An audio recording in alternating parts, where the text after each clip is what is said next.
मेरा नाम दीपक है। हम सिर्फ दो बहन भाई थे। मेरी बहन का नाम रश्मि है, जो मुझसे 3 साल छोटी है। हमारे माँ बाप एक कार एक्सीडेंट में ईश्वर को प्यारे हो गए थे, इसलिए अब मेरी बहन की जिम्मेदारी मुझ पर थी। मैंने जल्द ही अपनी बहन की शादी कर दी और मैं खुद भी अमेरिका चला गया। 3 साल बाद मैं अपने देश वापस आया तो अपनी बहन से मिलने उसके घर गया। तब मेरी बहन ने कहा कि भाई आप भी किसी अच्छी सी लड़की से शादी कर लें ताकि आपका घर संभालने वाली भी कोई हो जाए। तब एक रिश्ते कराने वाली के कहने पर हम एक लड़की देखने चले गए, जो पढ़ी लिखी थी और देखने में भी बहुत खूबसूरत थी। लड़की देखने के बाद रश्मि ने फैसला किया कि ये लड़की मेरे भाई के लिए बिल्कुल ठीक है और जोड़ी भी खूबसूरत बनेगी। उस लड़की का नाम नेहा था। नेहा का उसकी बुआ के अलावा इस दुनिया में कोई भी नहीं था, क्योंकि जो नेहा की माँ थी वो तो ऊपर वाले को प्यारी हो गई थी और जो उसके बाबा थे उन्होंने दूसरी शादी कर ली थी, इसलिए नेहा अपनी बुआ के साथ रहती थी। नेहा की बुआ ने मुझे देखा तो रिश्ते के लिए हाँ में सर हिला दिया और इशारों में कहा कि जितनी जल्दी हो सके शादी कर लो। नेहा की बुआ किसी से भी नहीं मिलती थी और ना ही किसी से कोई बात करती थी, बल्कि हर वक्त बंद कमरे में या फिर लंबे से घूंघट में रहती थी। यहाँ तक कि वो मेरे सामने भी नहीं आती थी और ना ही मेरी बहन से मिली थी। हमारे पूछने पर नेहा ने बताया कि उन्होंने ईश्वर से कोई मन्नत मांगी है, इसलिए उन्होंने 90 दिनों तक किसी को भी चेहरा ना दिखाने की कसम खाई है। हम दोनों बहन भाई उनकी इस तरह की मन्नत के बारे में सुनकर बहुत हैरान हुए। आखिर ये किस तरह की मन्नत थी? खैर, हमने सोचा कि हमको क्या, जिसको हमें अपने घर की लक्ष्मी बनाकर ले जाना है वो तो हमारे सामने ही खड़ी है ना। और रही बात नेहा की बुआ की, वो भी अपनी मन्नत के दिनों के बाद किसी दिन सामने आ ही जाएगी। लेकिन हमें क्या पता था कि हमारी जिंदगी एक लड़की की वजह से नरक बनने वाली है और हम कभी भी सुख का सांस नहीं ले पाएंगे। अगर हमें पता होता कि हमारे साथ ये सब होने वाला है तो हम कभी भी उस रिश्ते के लिए हाँ ना करते। शादी हो गई। शादी की पहली रात में बड़ा खुश था और खुशी खुशी दुल्हन के कमरे में गया तो देखा कि नेहा सो रही थी। मैं उसके पास बैठ गया, मगर उसको उठाने की जरूरत तक नहीं की। मैंने सोचा कि काफी थक गई होगी, थोड़ा आराम कर लें, फिर बातें करेंगे। काफी देर बाद नेहा उठी और दरवाजा खोलकर बाहर को भाग पड़ी।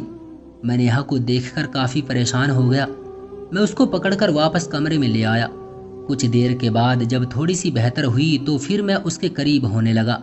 फिर वो नीचे जमीन पर गिर पड़ी। सारी रात इसी तरह चलता रहा। कभी वो बाहर को भाग पड़ती, कभी बेहोश हो जाती। जब भी मैं उसके करीब होता तो कहती कि वो मुझे मार डालेगा, उसके हाथ में तलवार है, वो मुझे मार डालेगा। मैं बहुत परेशान हुआ कि कौन मार डालेगा, लेकिन आगे कुछ न बताती। हालांकि सारी रात इसी तरह से गुजर गई। सुबह हुई तो मैंने अपनी बहन से भी बात की, लेकिन हमें कुछ समझ नहीं आ रहा था कि हम क्या करें। अगले दिन नेहा की बुआ आ गई। उस दिन नेहा बिल्कुल ठीक थी। मुझे कुछ समझ नहीं आ रहा था कि मैं क्या करूं। ऊपर से मेरी छुट्टियां भी कम रह गई थी। मुझे वापस अमेरिका जाना था। वहां पर मेरा अपना कारोबार था। रात को मैं अलग कमरे में सोया, नेहा और उसकी बुआ अलग कमरे में सोई। मैंने नोट किया नेहा अब बिल्कुल ठीक थी। मुझे समझ नहीं आ रहा था कि ये क्या माजरा है। मैंने काफ़ी डॉक्टरों से भी मशवरा किया, लेकिन डॉक्टर बताते नेहा बिल्कुल ठीक है। मैं नेहा को लेकर काफ़ी बाबाओं के पास भी गया, लेकिन वो फूंक वगैरह मार कर कहते कि ये बिल्कुल ठीक है। मुझे समझ नहीं आ रहा था कि जब भी मैं नेहा के पास जाता हूँ तो उसे दौरा क्यों पड़ जाता है। मेरी रातों की नींद उड़ गई थी, चैन खत्म हो गया था। मैं काफ़ी परेशान रहने लगा था। अब तो मैं दिमागी मरीज बनता जा रहा था। लेकिन मुझे इस बात की बिल्कुल समझ नहीं आ रही थी कि आखिर ये माजरा क्या है, क्योंकि नेहा की जब बुआ आ जाती थी तो वो बिल्कुल ठीक हो जाती थी और जब मैं पास जाता था तो उसको दौरा पड़ जाता था। और इधर जो उसकी बुआ थी उससे तो मैं बात भी नहीं कर सकता था, क्योंकि वो किसी से भी बात नहीं करती थी, बस हर वक्त सबसे घूंघट करके रहती थी। न जाने उसकी ये कैसी मन्नत थी जो धोखे में रहकर न जाने कौन से अंधविश्वास पर भरोसा किए बैठी थी। खैर, आखिर करता तो मैं क्या करता।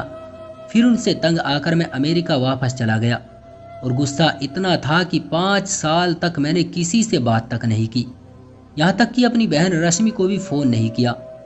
5 साल बाद मैं वापस आया।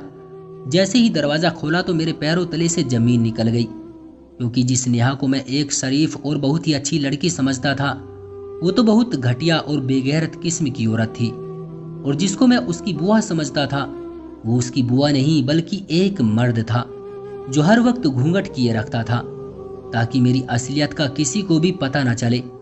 और तो और नेहा ने एक बेटा भी पैदा कर लिया था जो 3 साल का था। मैंने उन दोनों को पकड़ा और कमरे में बंद कर दिया और पुलिस को कॉल करने ही वाला था कि नेहा ने मुझसे माफ़ी मांगी और कहा कि मैं आपको सब सच बताती हूँ, प्लीज़ आप पुलिस को फ़ोन ना करें। तब नेहा ने बताया कि हम दोनों कॉलेज में साथ ही पढ़ते थे और हम दोनों एक दूसरे को पसंद करने लगे थे। तब मेरे बाबा को पता चला तो उन्होंने मेरी शादी किसी और से करना चाही, लेकिन मैं उसके साथ भाग निकली। मगर हमने शादी नहीं की थी, पैसों की ज़रूरत सख्त थी, इसलिए हमने आपकी जायदाद पर नज़र डाली और उसमें आपको इस्तेमाल किया। और इस सारे कारनामे में वो रिश्ता कराने वाली औरत भी हमारे साथ शामिल है। और दूसरी बात, मेरे बाबा जिंदा हैं। मैंने आपसे झूठ बोला था कि मेरे बाबा ने दूसरी शादी कर ली है और मेरी माँ ईश्वर को प्यारी हो चुकी है, वो जिंदा है। ये सब सुनकर मेरे ऊपर तो जैसे आसमान टूट पड़ा था। मैंने फौरन पुलिस को कॉल की, उस लड़के जो नेहा की बुआ बनी हुई थी और उस रिश्ता कराने वाली औरत को पुलिस के हवाले करवा दिया। मगर इस बीच नेहा ने मेरे पांव पकड़ लिए और फूट फूट कर रोते हुए मुझसे माफ़ी मांगने लगी। कहने लगी कि आप मुझे एक बार माफ़ कर दें और आज के बाद कभी भी मैं ऐसी हरकत नहीं करूँगी और अब आपके साथ अच्छी पत्नी बनकर रहूँगी। मैंने नेहा के मुंह पर एक जोरदार थप्पड़ रसीद किया। नेहा रोने लगी और मुझसे माफ़ी मांगने लगी और कहने लगी मुझसे बहुत बड़ी गलती हो गई और अब मुझे अपनी गलतियों का एहसास हो गया है, प्लीज आप मुझे माफ़ कर दे। लेकिन मैं उसे कैसे माफ़ कर सकता था जिसने मुझे पिछले 5 साल से सुख का एक सांस भी नहीं लेने दिया था। मैं उसको कैसे माफ़ कर दूं? खैर हूं तो मैं भी एक इंसान ही, मुझे उस पर थोड़ी दया तो आई, मगर सिर्फ इतनी कि उसे पुलिस के हवाले ना करके उसे तलाक लेकर अपने घर से निकाल दिया। अब मुझे औरतों से नफरत सी होने लगी थी। लेकिन रश्मि की एक सहेली थी जो मुझे पहले भी चाहती थी और उसकी अभी तक शादी भी नहीं हुई थी। उसने कहा कि अगर आप चाहें तो हम दोनों शादी कर लेते हैं। छोटी बहन के मनाने पर मैंने हाँ कर दी और 3 माह के अंदर अंदर हमारी शादी हो गई। मेरी पत्नी बहुत ही अच्छी और संस्कारी है। आज हमारे 3 बच्चे हैं, 2 बेटे और 1 बेटी, और एक बहुत ही हंसी खुशी जिंदगी गुजार रहे हैं। अभी कुछ दिन पहले ही मुझे पता चला है कि नेहा अपने बाबा के घर में पड़ी है और उसने रो रो कर अपनी दोनों आंखें तक गंवा दी है। और जो नेहा का दोस्त यानी जो उसकी बुआ बना हुआ था, उसको और उसके दोस्तों को नेहा का बलात्कार करने के जुर्म में फांसी की सजा सुना दी गई है। दोस्तों, किसी ने सच ही कहा है, बुरे काम का नतीजा हमेशा बुरा ही होता है। माँ बाप को अपनी औलाद की शादी उनसे मशवरा करके करनी चाहिए ताकि इस तरह का कोई भी वाक्य दोबारा ना आए। और औलाद को भी चाहिए वो माँ बाप की इज्जत का ख्याल रखे। तो दोस्तों, ये थी हमारी आज की कहानी। आपका क्या कहना है इस कहानी के बारे में? कमेंट करके हमें ज़रूर बताएं। वीडियो को लाइक करके चैनल को सब्सक्राइब कर लीजिए, साथ में घंटी को दबाकर ऑल पर सेट कर लीजिए ताकि आने वाली वीडियो आपको तुरंत मिले। मैं मिलता हूँ आपसे अगली वीडियो में, तब तक के लिए धन्यवाद।